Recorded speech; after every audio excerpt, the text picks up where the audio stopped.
بسم اللہ الرحمن الرحیم۔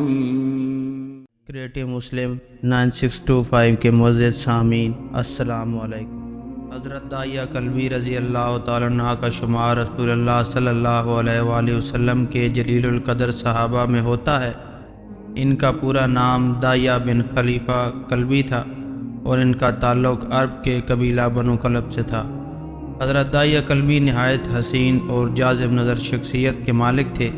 ان کی شخصیت اور پاکیزگی کی وجہ سے اللہ تعالیٰ نے ان کو کئی اہم مواقع پر دین کی خدمت کے لیے منتخب کیا۔ حضرت داعیہ کلبی رضی اللہ عنہ کے بارے میں کئی احادیث اور روایات موجود ہیں جس سے ان کی پاکیزہ سیرت اور دین کی خدمت کے حوالے سے ان کی عظمت کا اظہار ہوتا ہے۔ حضرت داعیہ کلبی رضی اللہ عنہ کی پیدائش عرب کے مشہور قبیلے بنو کلب میں ہوئی۔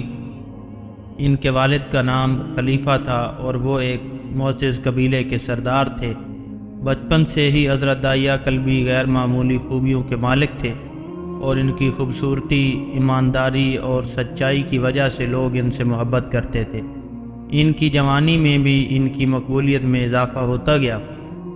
حضرت داعیہ کلبی ابتدائی دور میں اسلام قبول کرنے والوں میں سے نہیں تھے، تاہم جب رسول اللہ صلی اللہ علیہ وآلہ وسلم نے اسلام کی تبلیغ شروع کی اور اسلام کا پیغام تیزی سے پھیلنے لگا تو حضرت داعیہ کلبی کو بھی اس نئے دین میں دلچسپی پیدا ہوئی۔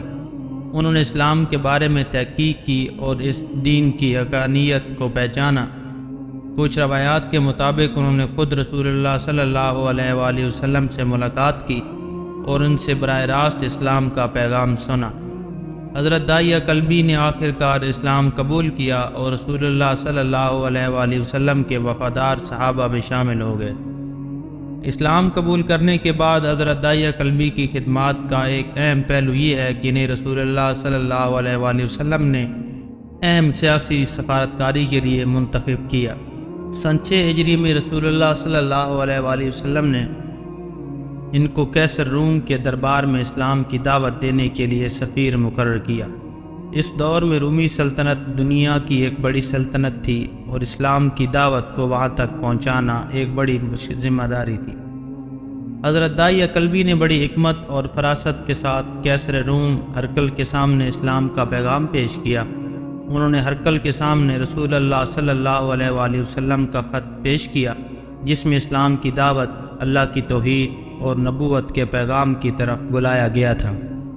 ہرقل نے حضرت داعیہ کی شخصیت، ان کے اخلاق اور اسلام کی دعوت کے پیغام سے متاثر ہو کر خط کو احترام سے قبول کیا اور رسول اللہ صلی اللہ علیہ وآلہ وسلم کے پیغام کو غور سے سنا۔ اگرچہ ہرقل نے اسلام قبول نہیں کیا لیکن حضرت داعیہ کلبی کی سفارتکاری نے روم کی سلطنت میں اسلام کی بات پھیلانے میں اہم کردار ادا کیا۔